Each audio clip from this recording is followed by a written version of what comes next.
Bonjour, est-ce que vous saviez qu'il y a un président en Allemagne? Eh bien que la réponse soit oui ou soit non, ça n'a aucune espèce d'importance, parce que le président allemand a une très faible importance institutionnelle. Et pourtant, il a le même rang que notre président de la République française, puisque c'est le chef de l'État dans un régime parlementaire. Et de ce fait, notre président de la République française a le même rang que les monarques des monarchies constitutionnelles. Donc notre président de la République française a le même rang qu'Élisabeth II d'Angleterre, que Philippe IV d'Espagne, ou que Philippe de Belgique.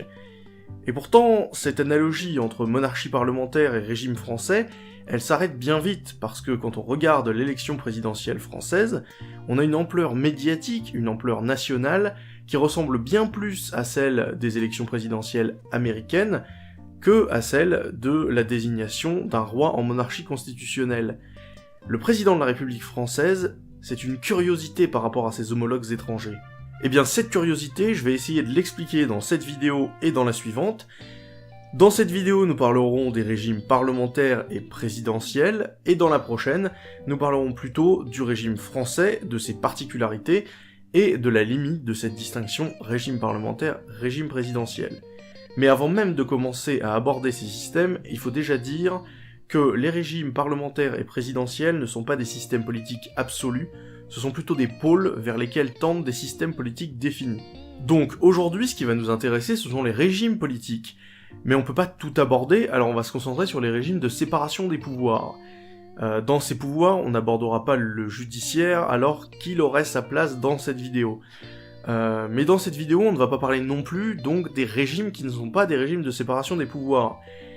Dans ces régimes-là, je vais quand même en dire deux mots, on a des administrations qui sont soumises à un pouvoir détenu par un certain nombre de personnes. Alors ça peut être des régimes dictatoriaux, des régimes impériaux, des régimes d'assemblée, enfin des régimes qui vont ne pas séparer leurs pouvoirs, qui vont donc avoir le législatif et l'exécutif dans le même pouvoir politique qui dirigera toutes les administrations, dont la justice et le pouvoir judiciaire.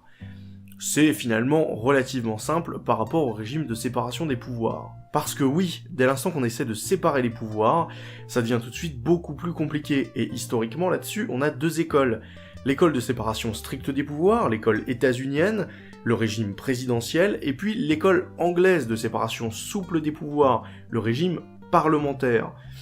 Et aujourd'hui, pour présenter ces deux régimes, on va prendre deux exemples, donc le régime des États-Unis pour le régime présidentiel, un exemple classique puisque c'est les régimes originaires présidentiels, et puis ensuite on va parler non pas du régime du Royaume-Uni, mais du régime danois, parce que il est beaucoup moins classique de présenter ce système-là, et puis aussi parce que le régime du Royaume-Uni a beaucoup évolué, tandis que le régime danois ressemble beaucoup plus à un système parlementaire classique. L'exécutif des États-Unis n'a qu'une seule tête, le président des États-Unis. On dit que l'exécutif est monocéphale. Ce président des États-Unis, il est élu par l'ensemble du corps électoral, via un système de suffrage indirect avec des grands électeurs, mais il a quand même une légitimité électorale forte. Et ce président, il a comme gouvernement des secrétaires d'État qui lui sont soumis hiérarchiquement. Donc, le président des États-Unis est le chef du gouvernement. Il dirige son gouvernement formé de ses secrétaires d'État. Mais il est aussi le chef de l'État, c'est-à-dire qu'il représente les États-Unis à l'étranger, et puis qu'il assure l'application des lois en les promulguant, c'est-à-dire en signant les textes. Quant au législatif des États-Unis, il est formé de deux chambres, on dit qu'il est bicaméral. D'un côté la Chambre des représentants, et de l'autre le Sénat. Ces deux chambres ont le pouvoir de faire la loi, et donc il va y avoir des lectures successives des textes, dans une procédure législative qui est assez classique. Alors là, je vais pas aller dans le détail, mais aux États-Unis, quand les pouvoirs entrent en conflit, on peut aller vers des blocages absolument énormes, et qui peuvent paraître assez fous pour un Français comme moi. En l'occurrence, l'exécutif et le législatif sont aussi légitimes l'un que l'autre. Et donc va se mettre en place une séparation stricte des pouvoirs, parce que la conception du pouvoir aux États-Unis, c'est qu'une institution aussi légitime qu'une autre doit toujours pouvoir empêcher cette autre institution d'agir, et que une de ces institutions ne peut absolument pas démettre l'autre. Le président ou les secrétaires d'État ne peuvent pas être virés pour des raisons politiques, et le Congrès, donc l'ensemble de la Chambre des représentants et du Sénat, ne peut être dissous. ce qui peut conduire à des situations assez graves. Par exemple, en 2013, l'administration Obama avait décidé d'un budget qui a été refusé par le Congrès plusieurs fois, qui a refusé de le voter, ce qui fait qu'au 1er janvier, de nombreux fonctionnaires se sont retrouvés sur le carreau. Le budget n'ayant pas été voté, les administrations ne pouvaient pas fonctionner, elles n'avaient pas l'argent pour fonctionner, et de fait, ces fonctionnaires se sont retrouvés sans emploi provisoirement. Ça, c'est ce qu'on appelle un shutdown, et c'est un des nombreux exemples de blocage quasiment insurmontable qu'on retrouve aux États-Unis. Contrairement, par exemple, au système danois. Au Danemark, on a un système de monarchie constitutionnelle, c'est-à-dire qu'on va avoir un système d'exécutif à 2 têtes, un exécutif bicéphale. La première tête de cet exécutif, c'est le roi, ou en l'occurrence la reine. C'est le chef de l'État, c'est la tête plutôt symbolique du régime danois. En l'occurrence, c'est une reine, Marguerite II depuis 1972, qui dirige le royaume du Danemark, et cette reine n'a que finalement très peu de pouvoir, pour ne pas dire aucun. Et pourtant, dans la constitution danoise, il est écrit que le monarque est une personne inviolable et sacrée, irresponsable politiquement, qu'il a l'autorité suprême, qu'il représente le royaume à l'étranger, qu'il signe les lois, qu'il les promulgue, et qu'il nomme le Premier ministre et les ministres. Premier ministre, qui est donc la deuxième tête de l'exécutif danois, la tête qui a réellement le pouvoir, le chef du gouvernement. Parce que tout ce que peut faire le roi selon la Constitution, il ne peut le faire qu'avec l'accord du législatif. Et le législatif danois, c'est une seule assemblée, le Folketing. D'ailleurs, c'est assez rare pour être souligné que un législatif soit formé d'une seule assemblée. Et donc ce Folketing est composé de 179 parlementaires qui ont le pouvoir de censurer le gouvernement, c'est-à-dire de le virer, ou bien de virer ses ministres un par un, ce qui est aussi assez rare pour le souligner. Et en échange, la reine ou le roi a le pouvoir de dissoudre l'Assemblée, c'est ce qu'on appelle le droit de dissolution, c'est-à-dire de virer les parlementaires et d'organiser de nouvelles élections législatives. Mais il faut bien se douter qu'avec un pouvoir qui est finalement à légitimité très faible, puisque la reine ou le roi est quand même désigné de manière très peu démocratique, on se retrouve avec un droit de dissolution qui n'est utilisable qu'en cas d'urgence. C'est-à-dire qu'il faut vraiment qu'il y ait une crise institutionnelle, qu'on ne puisse pas avoir de gouvernement stable, pour que ce droit soit utilisé. De ce point de vue, il faut considérer que le monarque n'a qu'une légitimité symbolique, et que donc le seul moment où il peut utiliser un pouvoir politique, c'est un moment d'urgence, un moment de crise institutionnelle. Et ça, c'est le fonctionnement classique des régimes parlementaires ou des régimes de séparation souple des pouvoirs. En réalité, dans ces régimes, le Parlement a énormément de pouvoir sur le gouvernement. Il induit finalement sa nomination, même si dans la Constitution, c'est le monarque qui nomme le gouvernement, et bien finalement, c'est parce que le Folketing accorde à ce gouvernement sa confiance. Mais si le Folketing décide de n'accorder sa confiance à aucun gouvernement parce qu'il n'y a aucune cohésion en son sein, eh bien le monarque se retrouve dans un cas de crise institutionnelle qui fait qu'il peut utiliser son droit de dissolution et provoquer de nouvelles élections législatives pour permettre la mise en place d'un gouvernement et donc de résoudre la crise institutionnelle.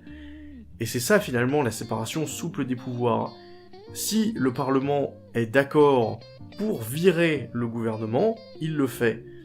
Et si le Parlement ne peut pas renommer un nouveau gouvernement derrière, on se retrouve dans un cas de crise institutionnelle qui doit être résolu par les élections législatives nouvelles qui vont remettre en place un nouveau Parlement et par conséquent un nouveau gouvernement. Et donc dans un régime parlementaire, on a normalement beaucoup moins de blocages insurmontables que dans un régime présidentiel. Et ça c'est parce que la logique de ces systèmes est totalement différente. Dans le régime parlementaire, on accentue sur la coopération des pouvoirs. C'est-à-dire qu'un pouvoir peut toujours appliquer sa politique, dès l'instant qu'il a une majorité parlementaire. Donc finalement, c'est ça qui est mis en avant, c'est le fait d'organiser les moyens de mettre en œuvre une politique. Le régime parlementaire, la séparation souple, c'est la coopération des pouvoirs dans le but de mettre en place une politique. Alors que le régime présidentiel, lui, il accentue le pouvoir des contre-pouvoirs. Parce que, pour un régime comme le régime américain, un pouvoir qui est aussi légitime qu'un autre doit toujours pouvoir bloquer. Un régime qui est fondé sur ce principe de poids et de contrepoids, c'est un régime qui fait en sorte qu'une opposition ne puisse jamais être totalement muselée. Et ce régime qui met en place vraiment tous les contre-pouvoirs et qui leur donne un pouvoir fort, c'est un régime qui met surtout son accent sur l'idée que une opposition doit toujours pouvoir se manifester politiquement. Et alors, malgré ces logiques qui sont finalement assez opposées l'une à l'autre, on a quand même des tendances, c'est-à-dire que, par exemple, le pouvoir législatif est tenu par un très grand nombre de personnes qui vont être élues de manière souvent assez directe, donc ils vont avoir une légitimité électorale forte, mais dont le vote de chacun des individus va être dilué dans un nombre. Alors que l'exécutif obéit souvent à la logique inverse, c'est-à-dire que c'est très peu de personnes qui vont avoir beaucoup de pouvoir, mais une légitimité assez faible, puisqu'ils vont être soit nommés, soit élus très indirectement, soit carrément désignés parce qu'ils appartiennent à une dynastie. Et ça, c'est vraiment des traits communs au régime de séparation des pouvoirs, qu'il soit parlementaire ou présidentiel. Et c'est là qu'on peut se poser la question de la 5ème République française dans tout ça. Eh bien, sachez que la 5ème République française, ce sera le sujet de la prochaine vidéo. J'espère que celle-ci vous aura plu. Dans la prochaine, nous verrons donc le régime français, et puis nous verrons aussi les limites qu'on peut apporter au système de classification par régime, donc régime parlementaire et présidentiel. En attendant la suite, portez-vous bien, et au revoir.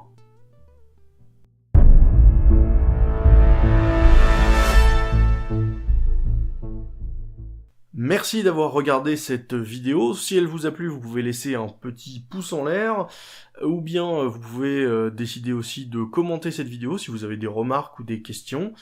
Et puis enfin, vous pouvez aussi la partager à vos amis ou à des gens qui pourraient être intéressés. Moi, ça aide beaucoup d'avoir plusieurs avis différents, et puis d'avoir de nouveaux spectateurs, c'est toujours pas mal. Merci beaucoup, et à très bientôt.